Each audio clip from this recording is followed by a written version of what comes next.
antes da apresentação, o que eu acho curioso é que, assim, há alguns sinais de, pelo menos, sensibilidade de arquibancada que esses dirigentes, que semana que vem farão 115 anos fazendo nada pelo Corinthians, jamais tiveram. Eu não estou dizendo que vai acontecer, mas eu estou dizendo sobre sensibilidade. O fato de apresentar um projeto que de cara inclui a torcida e não inclui um cara que vai mandar, que de cara inclui um assento no Conselho Fiscal para um representante dos sócios da torcida, e são qualquer torcedor, não só do organizado, ele já é um sinal diferente. Por exemplo, no Conselho não tem, eles não chamam a torcida de forma oficial, a não ser a Gaviões que entra lá batendo na porta, para falar ou para decidir. Então, há uma sensibilidade que o modelo atual do clube não serve mais. E esses conselheiros, bem ou mal, eles vão ter que perceber isso, Piper. Porque eles vão ter muita dificuldade, mas, como diz, por amor ou por terror, eles vão ter que perceber, porque parece ser um movimento inexorável agora de necessidade de representatividade da torcida ou de mudança do estatuto, porque a torcida tem algum tipo de participação. E o conselheiro vai ter... Eles vão ter que negociar agora essa perda de poder, sabe? Se os anéis ficam os dedos, do jeito que está, não vai ficar. Claro, e aí que está o negócio. O associado também tem que ser convencido de que ou ele faz alguma coisa, ou ele realmente comece a agir, ou senão daqui a pouco não vai bater Corinthians para ele continuar sócio. Então, porque o ambiente é de terra enfim, totalmente arrasada. Então, eu acho que passa muito também, de certa forma, pela cooptação aí do associado. O associado tem que, de fato, se ligar nisso aí, tem que começar a participar desse dia a dia e dessa discussão, porque senão, daqui a pouco não vai mais ter clube para ele continuar sendo sócio. Então, eu acho assim, o Corinthians também, sabendo dessa data estabelecida, 28 de outubro, os principais nomes resistentes à ideia vão ter que mostrar um trabalho que até agora eles não mostraram. Então, começou também uma contagem regressiva da atual diretoria e da resistência do Conselho para mostrar serviço. Não à toa, ontem fiquei sabendo que a Comissão de Reforma do Estatuto vai começar a trabalhar essa semana. Essa semana acabou de ser eleito o novo Conselho, Comissão de Ética, acabaram de colocar uma mulher na Comissão Fiscal e vai marcar uma reunião para setembro para mostrar o primeiro projeto de mudança do Estatuto. Vai obrigar as pessoas a fazerem alguma coisa. A Comissão de Ética, por exemplo, já recém-assumida pelo Leonardo Pantaleão, já recebeu uma comunicação do presidente do Conselho, do Rotuma, que esse é o movimento, né? A denúncia entra por ele para que o processo ande lá, sobre a hierarquia dos fatos, porque existia uma ideia da antiga Comissão de Ética de julgar todo mundo do dia 31 de maio, do dia da invasão, da tentativa de golpe, de retomada do poder do Augusto Melo, junto. Só que ali tinha sócio, tinha diretor, tinha conselheiro e tinha o próprio Augusto Melo, presidente afastado. E, segundo o estatuto, há níveis diferentes de julgamento interno do sócio administrativamente.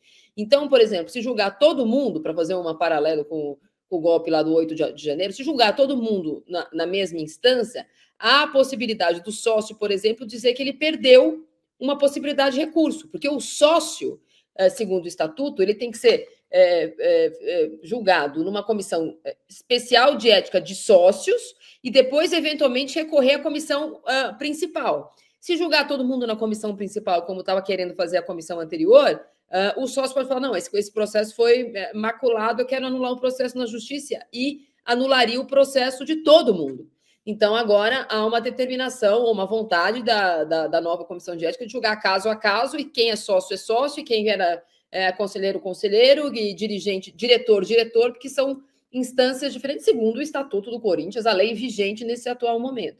Então, acho que tem quando eu falei as pedrinhas se mexeram, porque também as pedrinhas perceberam que elas podem perder o lugar. Claro, aí que está o negócio. Elas podem perder o lugar e mais do que isso, né? Elas podem perder o lugar para nunca mais recuperar, porque, veja, o Corinthians, eu acho que isso é muito importante também, o torcedor ter, enfim, a total nitidez do momento que o Corinthians atravessa. Esse é o momento de um mandato tampão. Então, ninguém sabe o que vai acontecer daqui a 1 ano e 4 meses. pode ser que aconteça no Corinthians um vendaval, um tsunami aí que acabe varrendo tudo. Porque agora vai ter comissão instalada para todo lado para se investigar tudo. E é muito provável que nobres corintianos, pessoas que foram muito importantes até aqui, saiam chamuscadas disso aí. Então, quem é que vai mandar no Corinthians? Não estou falando só de direção eleita, não. Quem serão, de fato, os cardeais do Corinthians daqui um ano e pouco, né? Então, o Corinthians vai viver certamente um período de muita transformação, e período de transformação ele acarreta turbulência, ele provoca turbulência. Então, é óbvio que está todo mundo querendo se mexer, todo mundo querendo se coçar, porque eu acho que coisa muito grave vem por aí. Eu tenho várias perguntas aqui, algumas eu posso responder, outras eu não posso responder, então acho que a Lô Oliveira, o Hélio Oliveira, não sei, me perguntou como funcionaria isso. Eu vou dizer grosso modo, porque eu tive acesso a vários documentos, mas não exatamente a proposta final, que eles dizem estar terminando. A ideia é estabelecer um número de cotas X de valores, com lotes diferentes, que serão compradas por pessoas físicas e jurídicas, dependendo do lote, né? Pessoa jurídica para comprar terá que comprar o lote maior, e ainda assim terá que ser representada por uma pessoa física no Conselho de Sócios, né? Na Assembleia dos Sócios.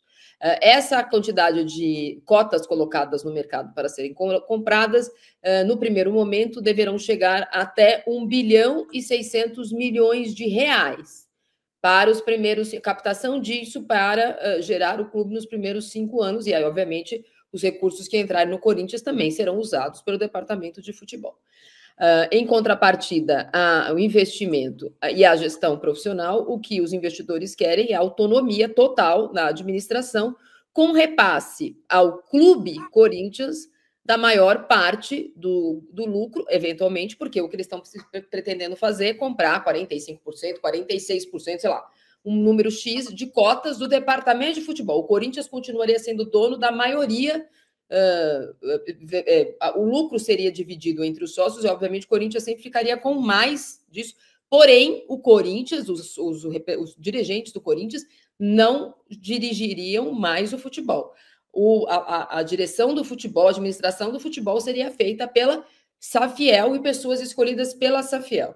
Toda a sociedade desse tipo, ela é gerida, na verdade, por um conselho de administração. E esse conselho de administração já estaria mais ou menos formado por essas pessoas que eu acabei de falar cá. Então, CEO Carlos Teixeira, CFO, o jurídico também já estaria desenvolvido, que é o Laúci, o de marketing também já teria resolvido, mas no conselho de fiscalização, que é formado em votação da Assembleia dos Sócios, haveria assento garantido para torcedor. Então, uma votação para um assento de torcedor entre os sócios que são torcedores, um assento de pessoa de fora do mercado, de fora da associação, então sempre tem, né, conselheiros contratados, e uma pessoa do Corinthians, aí dão 3, e 2 do conselho dos investidores da Safiel. Essa é a ideia de, mais ou menos, de qual é a conformação jurídica. Obviamente que detalhes, como eu disse, eles se pretendem fazer uma coletiva muito densa, justamente, e eu acho que isso é importante, para deixar claro que não é um projeto, tamanho, a gente pode fazer isso. Eles querem deixar claro o que eles vão fazer, e sendo densa e extensa, haveria a possibilidade de você cobrar. Não, foi falado que era assim, agora é assado. Então, eu acho que é importante. E mais do que isso, até o dia 28 agora, com a data estabelecida, e eu imagino que hoje nas redes sociais da Safiel, ou amanhã, segundo eles me falaram, eles vão começar a colocar documentos e informações, vão dar mais entrevistas a partir de agora, eles vão obrigar o Corinthians a responder. A primeira resposta que eu já vi, e obviamente não é uma resposta à Safiel, mas é uma resposta a essa situação incômoda, como disse o Pipo, de saber quem é que vai sobreviver a esse mandato tampão, rapidamente, e pelo menos se um elogio que eu posso fazer aqui aos Stabile é isso. A história do naming rights está aparecendo depois da eleição. Não foi uma cartada que ele deu para falar, votem em mim porque eu tenho uma proposta nova para o estádio. Pelo menos desse ponto de vista, não me parece ser uma coisa eleitoreira, porque ele admite agora a negociação com 3 empresas diferentes para a mudança do naming rights da Neoquímica Arena pós-eleição. Ainda que tenha sido uma eleição indireta e que essa promessa possa ter corrido lá dentro do Parque São Jorge, eu não duvido, é verdade que eu prefiro isso do que o outro que fala que tem 1 bilhão, no dia seguinte não sei nem onde ele está. Aliás, esse negócio do bilhão, eu lembro também de um candidato, de uma chapa que se lançou no Palmeiras lá em 2000. Bom, na época da primeira eleição da Leila, ele também tinha lá um investimento maluco e tal, e no final das contas, nem se sabe até hoje se a empresa ainda existe. Mas a verdade é que é óbvio que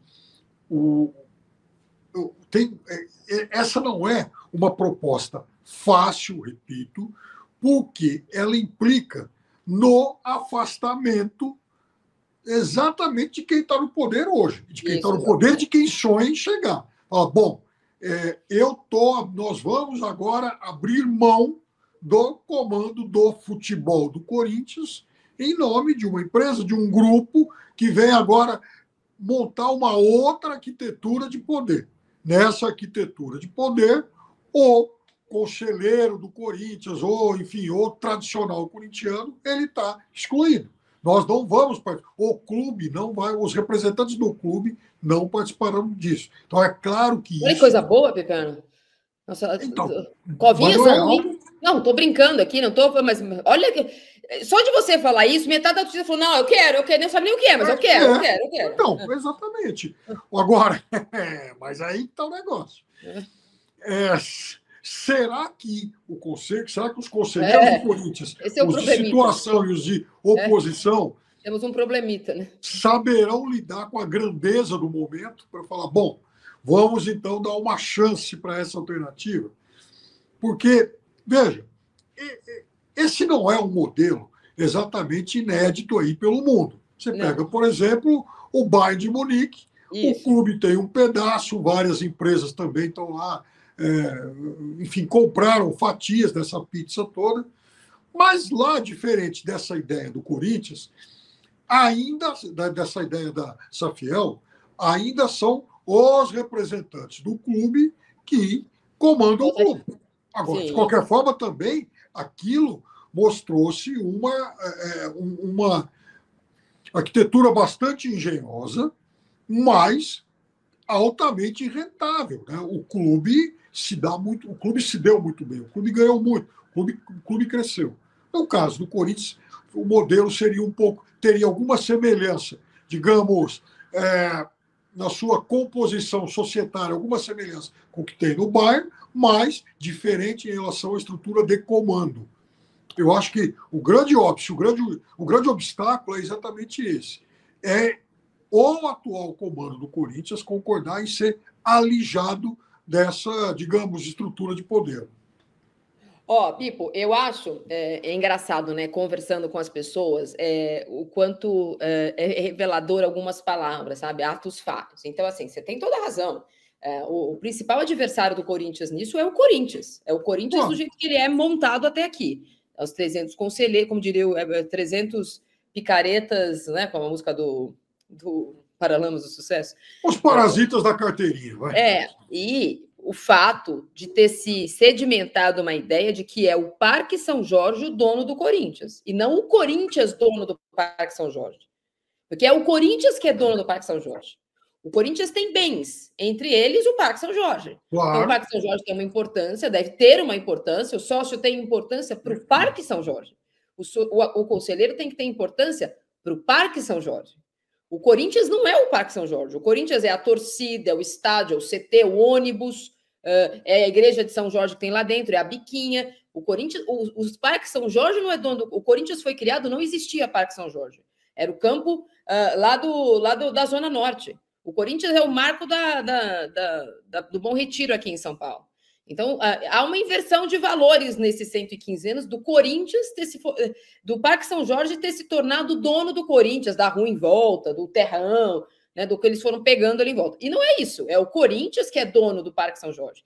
E eu acho que essa inversão vai acontecer de novo. de alguma maneira, com o Safiel ou não, a pressão que a torcida está fazendo para que o Parque São Jorge abra os portões para quem pensa Corinthians fora, ela vai existir. Porque nesse momento a questão política, a crise absurda de moral que foi explicitada nos últimos, principalmente 6 meses, e que se amplia às gestões anteriores, agora de forma jurídica, porque a Justiça também vai investigar, está investigando, o Ministério Público, ela obriga o Parque São Jorge a se colocar no seu lugar. O Parque São Jorge é legal, é bonito, é histórico. Quem já frequentou lá, como eu frequentei a vida inteira, tem um amor desmedido por aquele lugar, e eu tenho, mas o Parque São Jorge não pode ser dono do Corinthians. O Corinthians é que tem que ser dono do Parque São Jorge. E é curioso, porque assim, ontem, conversando com algumas pessoas, eu dei a notícia, né? Muita gente me ligou. Como você sabe? O que vai ser? O que você já sabe? Muitas pessoas que estavam resistentes ou são resistentes a conversar com as pessoas da Safiel se mostram, pelo menos publicamente agora, vamos ver do que se trata, sabe? Já é uma coisa menos resistente. Por quê? Por quê? Porque a primeira pessoa, o primeiro poder corintiano, ainda que seja um poder informal, que recebeu oficialmente a Safiel foi a Gaviões da Fiel. A Gaviões recebeu na Gaviões representantes da Safiel para falar a respeito do projeto. Ela não apoia oficialmente ainda, mas ela já ouviu. Então, isso vai obrigar as pessoas a ouvirem. Porque a Gaviões fala, vocês ouviram? Vocês não querem? Tá bom, então o que vocês vão fazer? Então, eu acho... Tem uma questão agora que, assim, eu não posso falar que eu não quero... O Corinthians não pode ser SAF agora. Primeiro que não é o Corinthians virar SAF. É comprar uma parte do futebol do Corinthians. E agora, o fato da Gaviões já ter recebido representantes deles para ouvir do que se trata, como seria a participação dos torcedores, obriga a dirigente que tem alergia à torcida a falar, acho que eu vou ter que ouvir, hein? Mesmo para falar que eu sou contra, eu vou ter que ouvir. Então, eu acho que, inclusive, o pessoal da Safiel tem se mostrado, sim, muito hábil nessa, digamos, costura política, né? Conversando com os setores que se comunicam diretamente com o corintiano comum. Então, quando procura uma torcida organizada, por mais que eu tenha reservas, enfim, aos torcedores, mas no caso do Corinthians é fato que a torcida tem uma importância política muito grande, é também uma forma, é um modo de transformar essa ideia em uma proposta, eu não diria nem palatável, mas uma proposta que pelo menos mereça ser avaliada e debatida. Até porque não são lá muitas alternativas que o Corinthians tem hoje. Eu até queria dar um exemplo sobre a forma de se lidar com questão de dinheiro e patrimônio de um clube para o outro.